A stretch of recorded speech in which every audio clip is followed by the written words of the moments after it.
Haldwani police का अंकित murder case पर बड़ा खुलासा। गर्लफ्रेंड ने नए बॉयफ्रेंड के साथ रचा फुल प्रूफ प्लान।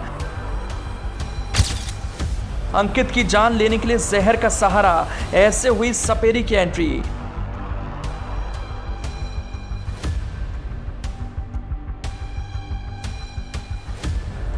नैनीताल में एक व्यापारी के बेटे अंकित चौहान की हत्या की गहरी साजिश का खुलासा पुलिस ने किया तो रोंगटे खड़े हो गए। दिमाग की सारी बत्ती गुल हो गई। बस जहन में यही सवाल आया, क्या ऐसा हो सकता है? दरअसल अंकित चौहान की हत्या उसी की प्रेमिका माही उर्फ डॉली आर्य ने साजिश के तहत की थी। इसके लिए उसने बाकायदा एक सपेरे को हायर किया और फिर कोबरा से डसवाकर अंकित की हत्या कर दी। इस हत्याकांड में माही का साथ उसके नए प्रेमी दीप कांडपाल समेत 2 और लोगों ने दिया। साथ ही एक तीसरा किरदार भी था जो सपेरी की भूमिका में था। 30 साल के अंकित चौहान की 15 जुलाई को 3 पानी रेलवे क्रॉसिंग के पास अपनी ही कार के पिछली सीट पर लाश मिली थी।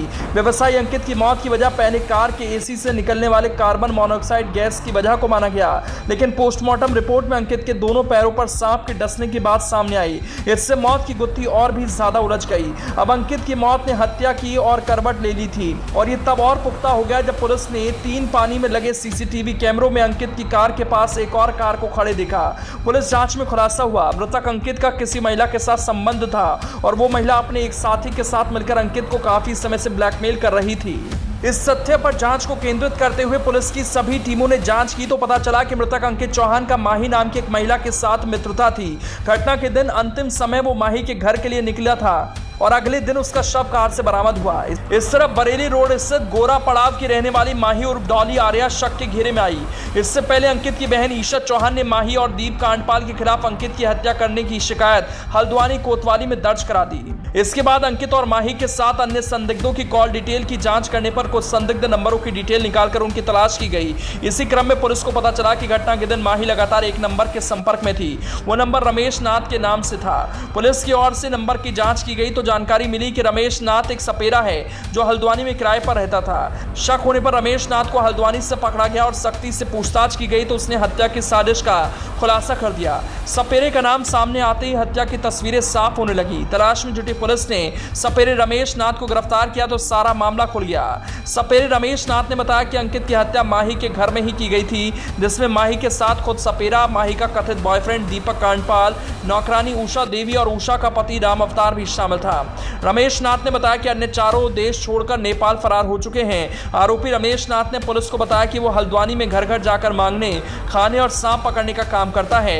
लगभग 7 से 8 महीने पहले हल्द्वानी के एक व्यक्ति ने उसे माही से मिलवाया था। ये कहा गया था कि लड़की पर काल सर्प योग है, इसलिए पूजा के लिए एक नाग पकड़ कर लाना है। इसके कुछ दिन बाद रमेश का माही के घर आना जाना हो गया। रमेश नाथ ने बताया कि माही के घर पर अक्सर अंकित चौहान, दीप कांडपाल, उसकी नौकरानी और नौकरानी का पति रामोतार आते रहते थे। लगभग 20 से 25 दिन पहले माही और दीप कांडपाल ने रमेश से कहा कि अंकित चौहान ने माही को परेशान कर दिया है। वो कभी भी माही के घर पर आ जाता है और शराब पीकर मारपीट करता है। तभी दीप ने कहा कि माही अब उससे प्यार करती है, लेकिन अंकित चौहान पीछा नहीं छोड़ रहा, इसलिए अंकित को निपटाना होगा। इस काम के लिए रमेश से जहरीला सांप पकड़कर लाने को कहा गया। ये प्लान बना कि अंकित चौहान को किसी बहाने से माही के घर बुलाकर उसे नींद की गोलियां देकर बेहोश करेंगे, फिर सांप से उसे कटवा देंगे। इस काम में रमेश को 10,000 रुपए देने की बात तय हुई। साजिश को पूरा करने के लिए रमेश ने 15 से 20 दिन पहले जंगल से एक जहरीला नाग पकड़कर अपने पास रख लिया और यह बात माही और उसके साथियों को बता दी। पहले बीते 8 जुलाई को प्लान पूरा करने का दिन तय किया गया क्योंकि उस समय अंकित का जन्मदिन था। उस दिन रमेश को कहा गया कि वो घर पर छिपा रहे, उसे मौका देखकर बुलाया जाएगा। सब लोग खाना पीना खाकर शराब पीकर रात भर नाचते रहे। जब काफी देर तक अंकित चौहान सोया नहीं तो माही ने रमेश से कहा कि आज मौका नहीं है, किसी और दिन प्लान पूरा करते हैं। इसके बाद 14 जुलाई को माही ने रमेश को सांप लेकर अपने घर बुला लिया। माही के घर पर दीप कांडपाल, राम अवतार और उसकी पत्नी पहले से मौजूद थे। सभी को अंदर छिपने को कहा गया। अंकित को शराब में मिलाकर नशे की गोलियां दी गई। रात लगभग 8 बजे माही ने सभी को आवाज देकर बुलाया। चारों ने अंकित को बेड पर पेट के बल लिटा रखा था। रमेश को कहा गया कि अब अंकित के पैरों में सांप से डसवा दें। सांप से डसवाने के बाद भी कुछ देर तक अंकित के शरीर में हरकत होती रही, फिर दोबारा से अंकित के पैर में सांप से डसवाया गया। इस बीच चारों ने अंकित के मरने तक उसे दबाए रखा। पुलिस ने बताया कि दीप और रमेश लाश समेत कार को खाई में धकेलना चाहते थे, लेकिन रोड पर आवाजाही के कारण अपने मकसद को अंजाम नहीं दे पाए। आखिर में दीप और रमेश ने कार को 3 पानी बाईपास रेलवे क्रॉसिंग पर खड़ी कर दी और इसकी जानकारी माही को दी। इसके बाद माही उषा और राम अवतार के साथ टैक्सी बुक कर रेलवे क्रॉसिंग पर पहुंची और अंकित की कार में एसी ऑन कर उसे वहीं छोड़ दिया।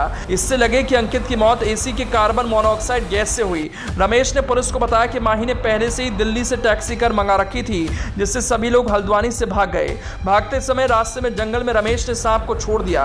माही ने रास्ते में रमेश को हत्या में सहयोग करने के लिए 10,000 रुपए दिए। बरेली में सपेरे रमेश को उसके घर छोड़ा और फिर चारों नेपाल भाग गए। रमेश अपने गांव जाकर हल्द्वानी आया ही था कि पुलिस ने उसे पकड़ लिया और अब उन चारों की गिरफ्तारी के लिए हर तरफ दबिश दी जा रही है।